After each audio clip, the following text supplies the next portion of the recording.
There are three main pillars on which we build our games: controls, camera and character actions.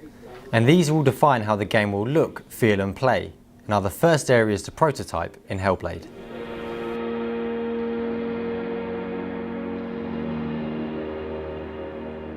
Choosing a camera view was one of the first decisions to be made on Hellblade. We're making a third-person action game, but even so, the type of camera can have a massive impact on the gameplay and the controls.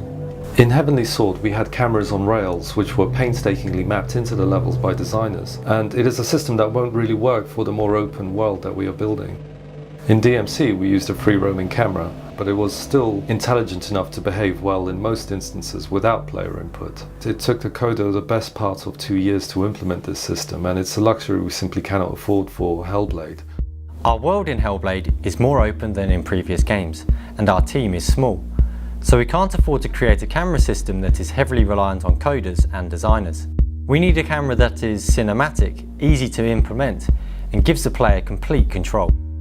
We settled on a third-person over-the-shoulder camera, and it's not something we've tried on other games, but it's straightforward to implement from a code point of view. It's easy to set up from the design point of view, and being so close to the character minimizes collision issues, which is always a big problem. The control system is defined by the camera system, and this viewpoint has a lot more in common with a third-person shooter, where you have the left stick for moving forward, backwards and strafing, and right stick for turning. There actually are very few melee games that use this kind of control system and camera view, but so far it seems to work well in Hellblade. For combat, the view would need to frame both Senua and the enemy very clearly. And to do this, we would have a lock-on button, which when pressed, would both pull out so that we can see Senua clearly, and zoom in so that we can see the enemy nice and big on screen. And then once locked on, you'd be able to strafe around the enemy very easily. With this working, the next step was to try out different numbers of enemies and different sizes of enemies to see if the view could cope, to see how the controls would feel, and to explore how lock-on targeting would work in these instances. You may have noticed that our animations at this stage look very basic. In the prototyping phase, we create bare bones placeholder animations that can be churned out and changed quickly as prototyping progresses. This allows us to iterate on gameplay to make it feel good before we focusing on making it look good.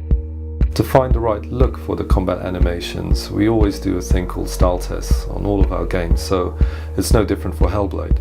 And in this style test, I really wanted to capture the essence of Senua, that she should feel grounded, that there should be an anger that drives her attacks, that there's a wildness about her, but also a sense of discipline that she's achieved through years of training.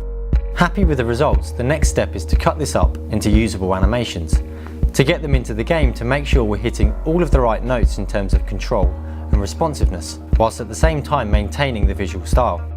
So while we're using Unreal Engine 4 out of the box for the most part, combat is one area where the investment in iteration is required. Mel, one of our coders, is implementing our combat engine to do just that. The battle engine will allow us to visually create a combat system. It allows us to link together animations, reactions, pad inputs, data, and all other things like visual and sound effects.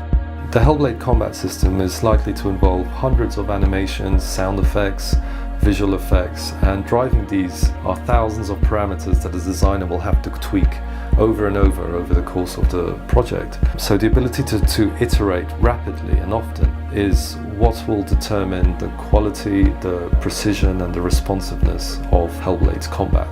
The system runs in real time, so the combat system can be developed live while the game is running. It's a system that will eventually allow designers and animators to create and expand the combat system without any code involvement. At its core, Hellblade will have a hardcore battle system, one that is entirely skill-based and one that the big AAA studios tend to shy away from in the pursuit of mass appeal. Just like one-on-one fighting games, the controls should be dead simple, lightning fast, but there should be endless nuance in the way you play the game. On top of all of that, there's still room left for something that we call special sauce, something that sets the combat gameplay apart from anything else that exists. This is based on the themes that underpin the story and Senua's character, and we've already started to previs the ideas for this, which we'll be sharing in future episodes.